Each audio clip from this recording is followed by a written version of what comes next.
The Language of Healing, What Words Teach Us About Connection by Eron Culture and Connection series. They say words are medicine, but what if the language you speak can't hold the feelings you have? I've lived between Uganda and Finland, and somewhere between the laughter and the silence, I learned this. Healing doesn't always speak your mother tongue, but it always understands your heart. When I first came to Finland, I didn't realize how quiet language could be. Back home in Uganda, words dance, they laugh, they sing, they live in rhythm. You don't just greet someone, you celebrate them.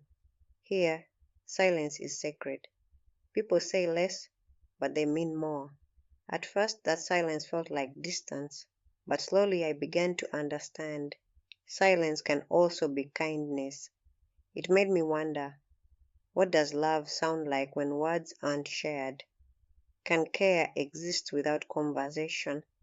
As I worked and met people across cultures, I noticed something powerful.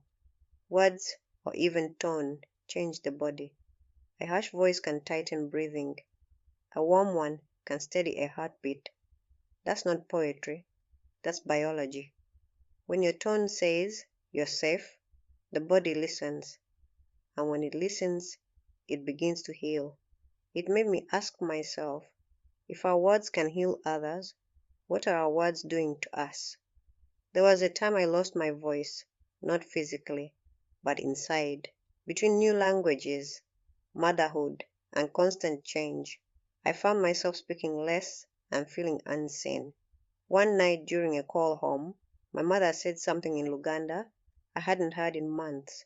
She said, Omwana, atayogera, ategera. A child who doesn't speak still understands. That moment healed something in me. I realized I didn't need to sound fluent to belong. I only needed to stay real. Connection isn't about translation. It's about intention. Every culture hides wisdom in its language. In South Africa, there's Ubuntu. I am because we are. In Uganda, Ubuntu Bulamu, the kindness of community. In Finland, Sisu, quiet courage when life feels heavy. Different words, same heartbeat. They all whisper the same truth. We heal together.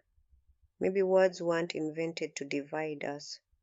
Maybe they were created so kindness could travel further. But the most powerful language I've ever learned is the one I speak to myself. Words like I can't or I'm not enough bruise quietly.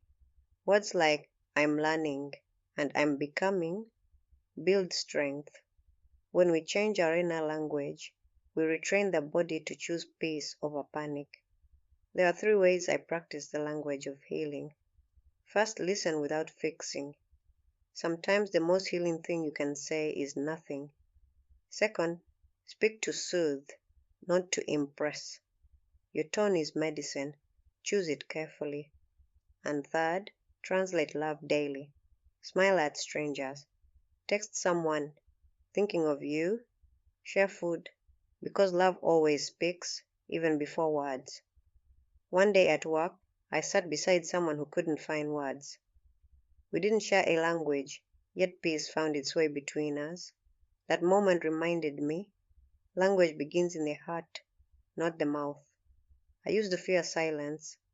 Now I see it as sacred, the place where meaning rests before it becomes sound. In Finland, silence is respect. In Uganda, silence is listening. In healing, silence is permission to pause. So I no longer chase perfect words. I chase peaceful ones. Between Uganda and Finland, I've learned this. You don't need to speak the same language to heal someone. You just need to see them, to look, to listen, to care, because those are the universal translations of love. May your words be soft, your silence be kind, and your heart bilingual in love. Eron culture and connection. Because peace is a language everyone understands.